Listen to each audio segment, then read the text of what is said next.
Ici c'est votre humble serviteur, l'apôtre Lucie. Une fois de plus, bonjour.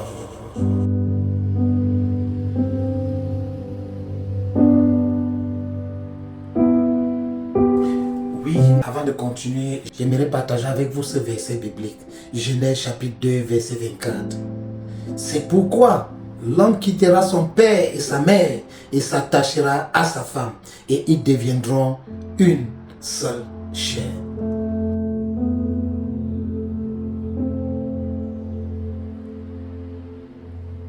Pourquoi ce texte biblique? Ce texte biblique parce que il y a le cas d'un pasteur, le pasteur Pierre Kassamba du Congo, ce pasteur branhamiste qui a pris officiellement sa 12e femme. Je ne sais pas l'âge de cette femme, mais les gens sont en train de parler, ça coule beaucoup d'encre.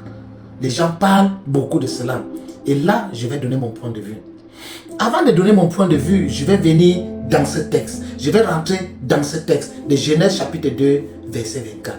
Le problème avec la Bible, c'est l'interprétation. Et généralement, je le dis aux gens, un texte enlevé de son contexte devient un prétexte. Qu'est-ce que le texte de Genèse chapitre 2, 24 veut dire? Et l'homme, que pourquoi l'homme quittera son père et sa mère et s'attachera à sa femme? Là, c'est dans le livre de Genèse. Là, c'est dans le livre historique de la Bible. Le livre du commencement. Maintenant, dans le même texte de Genèse, qu'est-ce que nous voyons? Quelles sont les choses qui suivent? Nous savons que le père du monothéisme, c'est Abraham. Quelle était la vie d'Abraham? Comment était la vie d'Abraham? Abraham, dans sa vie, avait une femme qui avait beaucoup d'influence sur lui. Cette femme s'appelait Sarah. Nous savons tous que quand cette femme ne pouvait pas enfanter, elle a fait parce que Abraham prenne sa maîtresse qui a fait l'enfant avec elle. Abraham ne le voulait pas, mais elle a forcé. Il avait de l'influence. Elle avait de l'influence sur lui. Et il a accepté le faire. Et cette femme a toujours décidé qu'on chasse une maîtresse avec cet enfant dans le désert. Et Abraham l'a toujours fait. Mais l'histoire ne s'arrête pas là. Allons-y après la mort de Sarah. Je pense qu'après la mort de Sarah, Abraham a épousé, après Ketura, je pense qu'il a épousé d'autres femmes. Donc Abraham était polygame. Concernant Isaac, il est resté juste avec Rebecca. Et lorsque nous revenons au père de l'Alliance, au papa des Juifs, au père d'Israël, c'est-à-dire Jacob, nous savons Jacob avec 2 femmes et 2 concubines. Ça, c'est toujours la polygamie. Lorsque nous montons David polygamie, Salomon polygamie, partout était la polygamie. Ces mêmes paroles ont été répétées par Jésus dans le livre de Marc chapitre 10, verset 5 et Matthieu chapitre 19, verset 5. Ainsi que l'apôtre Paul, ils ont répété ces mêmes paroles. Apôtre Paul en Éphésiens chapitre 5, verset 31.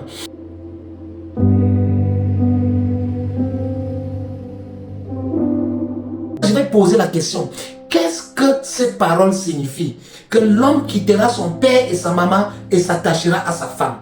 Chacun va interpréter cela à sa manière. Chacun va interpréter cela selon son entendement. Chacun va interpréter cela comme bon lui semble. Je vous assure, je vais vous partager cette interprétation. J'ai rencontré un Européen. Il me dit le style de mariage européen, c'est le meilleur style de mariage. Je lui demande pourquoi. Il dit que l'homme doit quitter la maison de son père, aller habiter avec sa femme.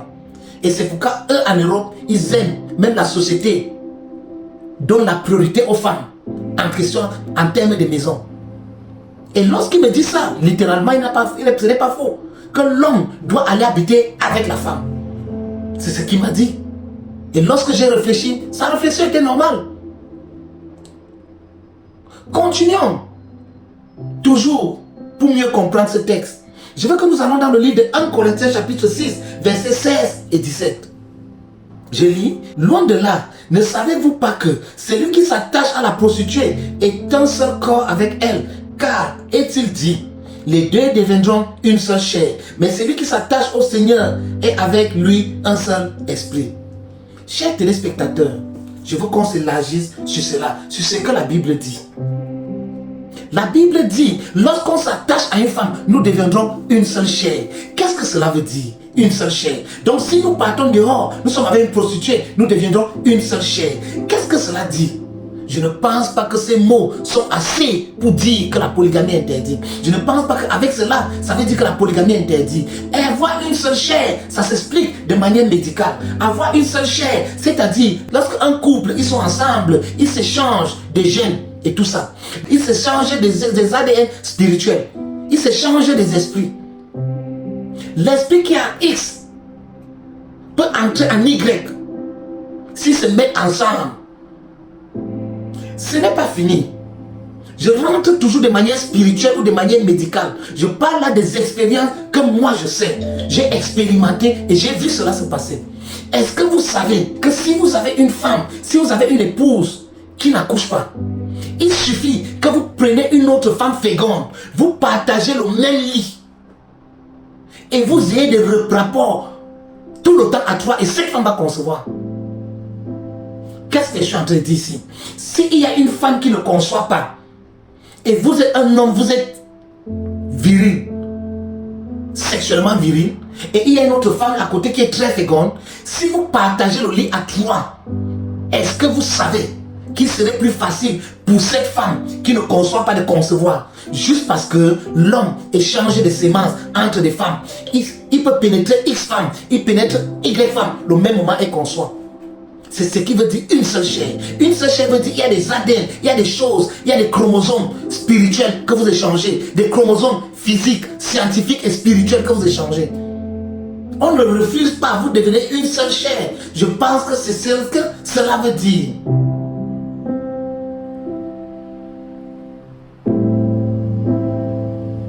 Maintenant, entrons dans la société. Qu'est-ce que la société dit? Je vais prendre la société camerounaise. Je ne connais pas pour les lois congolaises. Dans la société camerounaise, on nous explique ceci. Avant 2016, une femme pouvait se marier. L'âge pour le mariage était 18 ans. Ainsi pour l'homme que la femme. Mais avec procréation familiale, une femme de 15 ans pouvait se marier avant 2016. Après 2016, il y a une loi qui a été réformée. L'âge pour se marier pour la femme et l'homme, c'est 18 ans. Si ce pasteur était au Cameroun, est-ce qu'il viole la loi?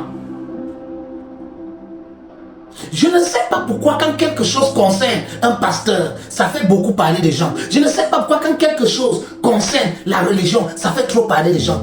Dans notre société, dans nos sociétés, dans nos chefferies, nous voyons cela tout le temps. Des chefs épouses, des 12 femmes, des 20 femmes, ça ne fait pas de problème.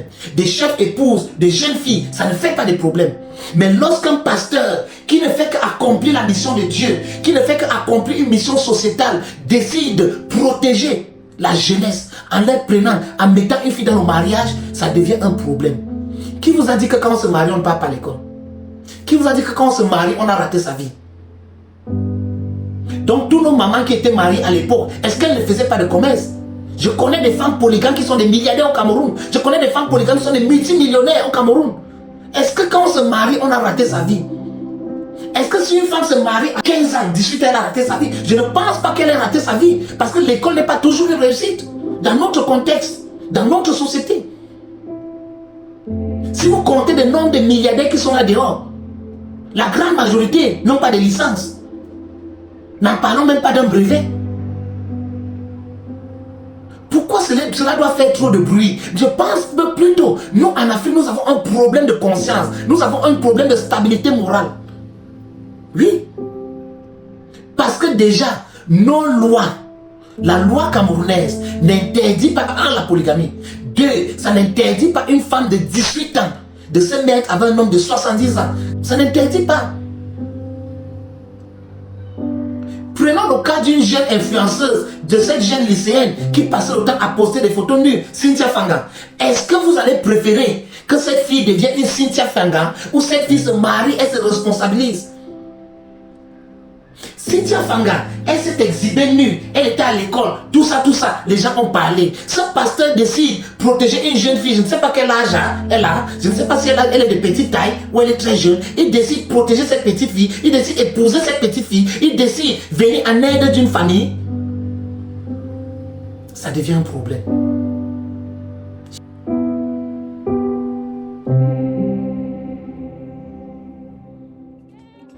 Très chers frères africains, est-ce que vous n'êtes pas sûr que nous avons un problème? Un texte enlevé de son contexte, devient un prétexte. La polygamie n'a jamais été interdite dans la Bible. Un homme quittera, s'attachera à ça et ils viendront une seule chair. C'était dans le livre de la Genèse. Mais ça ne veut pas dire que la polygamie est interdite. Puisque même après ça, nous avons toujours eu la polygamie.